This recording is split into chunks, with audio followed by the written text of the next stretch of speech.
Police ભરતી માટે ખૂબ જ અગત્યના 3 કાયદાઓ Indian penal code, criminal procedure code અને ઇન્ડિયન એવિડન્સ એક્ટ. આ ત્રણેય કાયદાઓની જગ્યાએ નવા કાયદાઓ દેશમાં લાવવાની વાત અત્યારે ચર્ચામાં છે, જેના માટે દેશના ગૃહમંત્રી અમિત શાહે બિલને સંસદમાં ઇન્ટ્રોડ્યુસ કરેલા છે.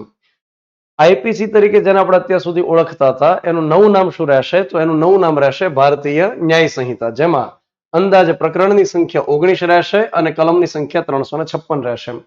તેને ક્રિમિનલ પ્રોસિજર કોડ અત્યાર સુધી કહેતા હતા, એનું નવું નામ રહેશે ભારતીય નાગરિક સુરક્ષા અધિનિયમ, જેમાં પ્રકરણની સંખ્યા 38 અને કલમની સંખ્યા 533 રહેશે.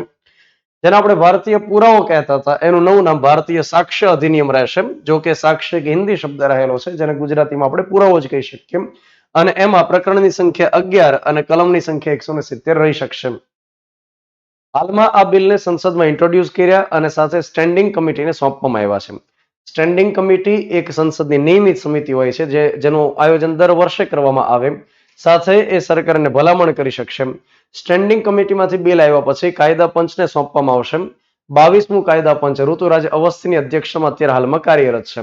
તો એ પણ સરકારને ભલામણ કરી શકશે. અને જે કઈ ભલામણો આવશે એના પર સરકાર વિચાર કરશે, જરૂરી ફેરફાર કરશે અને ત્યાર પછી નવા સત્રમાં એને ફરીવાર ચર્ચામાં લઈ અને પસાર કરાવવાની પ્રક્રિયા શરૂ કરશે. બંને ગૃહમાંથી પસાર થયા બાદ રાષ્ટ્રપતિની સિગ્નેચર માટે જશે. રાષ્ટ્રપતિ એના ઉપર સિગ્નેચર કરશે તો જે બિલ હશે એ કાયદો બનશે. પરંતુ કાયદાનો અમલ ક્યારથી થશે? તો જ્યારે ભારત સરકાર એનું ગેઝેટમાં નોટિફિકેશન બહાર પાડશે ત્યારથી કાયદાનો અમલ થશે. તો આખી જે સમગ્ર પ્રક્રિયા થાય એમાં વાર લાગી શકશે. સાથે આપણને એ પણ ખ્યાલ હોવો જોઈએ કે હવે જે નવું સત્ર આવશે એ શિયાળુ સત્ર આવશે, નવેમ્બર-ડિસેમ્બર મહિના દરમિયાન, જે ભારતની અંદર સૌથી નાનું સત્ર હોય છે. તો બની શકે કે એ શિયાળુ સત્ર દરમિયાન આખા તમામ બિલને પસાર કરવાની પ્રક્રિયા હાથ ધરવામાં આવે. તો થોડો સમય તો રહેલો છે. સાથે વિદ્યાર્થીઓ અત્યારે અવઢવમાં એ છે કે સાહેબ જૂના કાયદાઓનું શું કરવામાં આવે? તો જૂના કાયદાઓને વ્યવસ્થિત રીતે મૂકી દેવામાં આવે, કેમ કે હવે એમાંથી સવાલો પૂછાય એવી શક્યતા દેખાતી નથી, કેમ કે દેશમાં 3 નવા કાયદાઓ આવી જવાના છે. તો એ એકદમ પિક્ચર ફાઇનલ થઈ ગયું છે કે દેશમાં નવા કાયદાઓ આવી જવાના છે.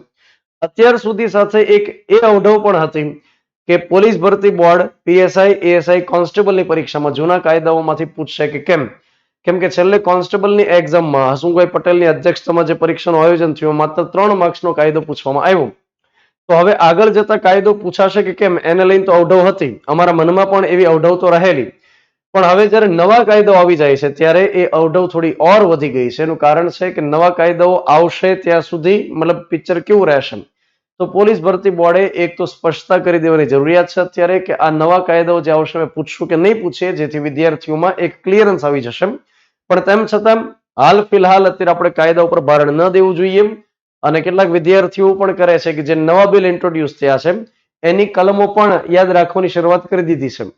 પણ આ કાયદાની કલમો જે અત્યારે જે બિલ ઇન્ટ્રોડ્યુસ થયું છે એમાં પણ ચેન્જ આવી શકશે, કેમ કે સ્ટેન્ડિંગ કમિટી પાસે બિલ ગયું, ત્યાર પછી કાયદા પંચની પાસે જશે. તો નવી જે ભલામણ આવશે એ મુજબ ફેરફાર થઈ શકશે.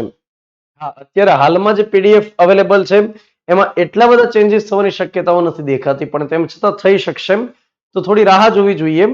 અને હા, એક વાત તો ચોક્કસ છે કે પહેલા જે પ્રકરણ હતા, પહેલા જે કલમો હતી, એના તમામના ક્રમ ચેન્જ થઈ ગયા છે. તો થોડું કાઠું તો પડશે. જે થોડા ટાઈમથી તૈયારીઓ કરતા હતા, જેમણે છેલ્લી ભરતીમાં પણ ભાગ લીધો હતો, જેમણે અગાઉથી ઓલરેડી કાયદાની કલમો યાદ હતી, તો એમને થોડી તકલીફ તો પડશે. ફાયદો એમને થશે કે જે એકદમ નવા નિશાળિયા હશે, જે એકદમ બિગિનર્સ હશે, જે એકદમ શરૂઆત કરતા હશે, કે જેમને અગાઉની કોઈ કલમો યાદ નહોતી, તો એમને ફાયદો ચોક્કસ થઈ શકશે. પણ જે હોય એ આગળ પિક્ચર ક્લિયર થાય ત્યાર પછી કાયદા વિશે આપણે ભણી પણ શકશું. અમે પણ ઓફલાઈનમાં અત્યારે હાલ ફિલહાલ અટકાવેલો છે કાયદો, બાકીના વિષયો પર ભારણ આપવાની શરૂઆત આપણે કરી દીધી છે. તો તમારા જે કઈ પ્રતિસાદ હોય મને જણાવજો. Thank you.